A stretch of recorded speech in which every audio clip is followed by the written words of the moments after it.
कर दो झालं का?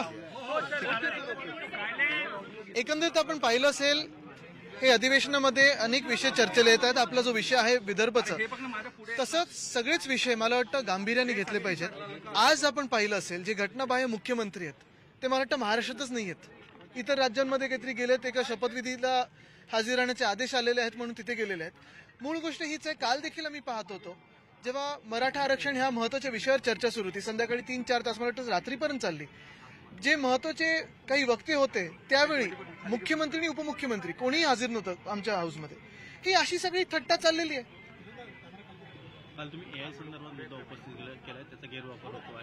काल एक महत्वाचा विषय मी घेण्याचा प्रयत्न केला हाऊसमध्ये.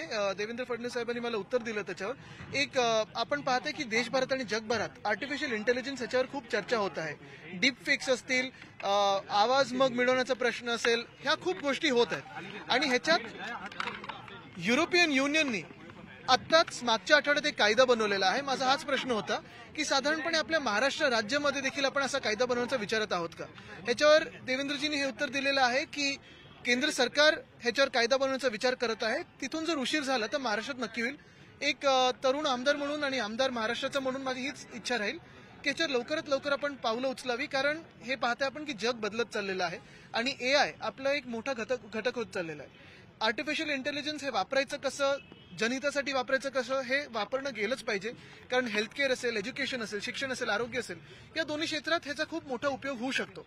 पण हे होत असताना कुठेही क्राईम वाढू नये ह्याच्यावर देखील आपण लक्ष दिलं पाहिजे. नुकसान झालेल्या शेतकऱ्यांचा दिल्लीचा दौरा कॅन्सल झाला. काय काय युबीटी नावाचं एक कार्ड आहे, ते कार्ड भरलं की मोर्चा संपेल अशी टीका केली आहे. डेव्हलपमेंटला विरोध का? मला वाटतं प्रश्न सोपा आहे.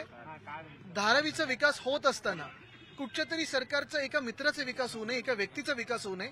निश्चितपणे ज्यांना प्रॉफिट कमवायचे त्यांनी कमवावे, पण ते कसे असावेत, काय असावेत, त्याच्यावर सरकारचं काहीतरी रेग्युलेशन असायला पाहिजे.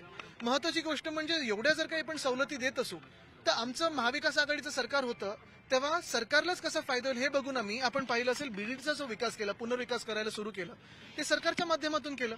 तर ह्या सगळ्या सवलती जर आपण देणार असू, मेगा सवलती जर देणार असू, तर मग सरकारच का नाही करत आहे? भाजपने आरोप केलाय की मुंबईमध्ये आरे कॉलनीमध्ये लँड जिहादचं प्रकरण समोर येत आहे. खरंच असं प्रकरण आहेत का? नाही, याच्यावर थोडं मला बघायला लागेल. याच्यावर मी आता आपल्याकडून अनेक भाजप नेत्यांवर खासदारकीची जबाबदारी दिली जाते की जे युबीटी कार्ड आहे ते जर अदानीने रिसीव्ह केलं तर हा मोर्चा थांबेल. बरोबर आहे ना. त्यांच्या मित्राला एवढं बोलल्यानंतर त्यांना वाईट तर वाटणारच. खासदारकीची जबाबदारी अनेक भाजप आमदारांवर दिली जाते. आपण कुणाविरोधात शड्डू ठोकणार आहात का? लोकसभा निवडणुकीच्या पार्श्वभूमीवर ठाण्यात आपण लोकसभा निवडणूक लढवणार आहोत. मला वाटतं अनेक अशा चर्चेला काही काही ठिकाणी मी ऐकत आहे, या बातम्या ऐकत आहे, काही चर्चा ऐकत आहे. महत्वाची गोष्ट हीच आहे की आपण पाहत असाल मी घटनाबाह्य मुख्यमंत्र्यांना 1 वर्षापासून सांगतोय, 1.5 वर्षापासून सांगतोय की त्यांनी त्यांच्या मुख्यमंत्री पदाचा आणि आमदारकीचा राजीनामा द्यावा आणि माझ्यासमोर वळीतून लढावं. ते नसेल तर मी त्यांच्यासमोर ठाण्यातून तयार आहे. पण हीच महत्वाची गोष्ट आहे की ह्या जरी चर्चा होत असल्या तरी निवडणूकच होत नाहीयेत.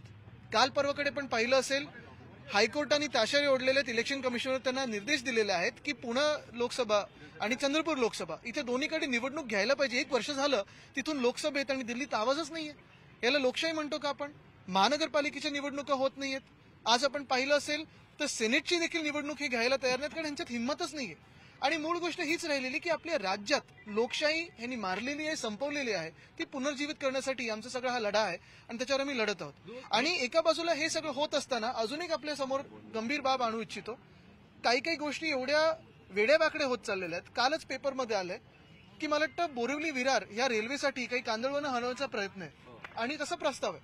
पण त्याचं ते लावणार पुढे लागवड करणार आहे तर गडचिरोलीत ही झाडं लागलीच पाहिजेत. पण जर तुम्ही मॅनग्रोव्ह हलवत असाल तर तिकडच्या तिकडे तुम्ही रिप्लांटेशन केलं पाहिजे. पण हा जखम मांडीला आणि मलम शेंडीला हा कुठचा न्याय? तसंच जर आपण पाहिलं असेल तर अजूनही दिघा स्टेशनचं उद्घाटन 8 महिने तयार आहे तरी झालेलं नाही. उरण लाईन असेल, डोंबिवली मानकोली कनेक्टर असेल, हे तसंच्या तसं पडलेलं आहे. आणि आज देखील मुख्यमंत्री कुठेत? घटनाबाह्य राजस्थानमध्ये आदेश आले म्हणून तिथे गेलेत. आपण पाहिलं असेल MTHLचं अजून उद्घाटन पेंडिंग आहे. मुख्यमंत्री कुठे आहेत? राजस्थानमध्ये.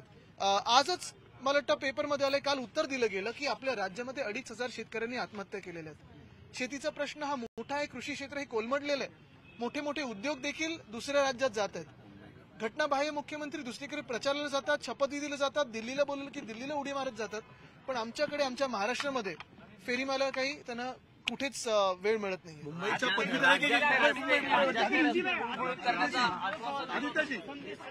ठाकरेंनी अनेक महत्वाच्या मुद्द्यांवर भाष्य केलेलं आहे. त्याबरोबरच त्यांनी मुख्यमंत्री एकनाथ शिंदे यांना पुन्हा एकदा आव्हान दिलेलं आहे.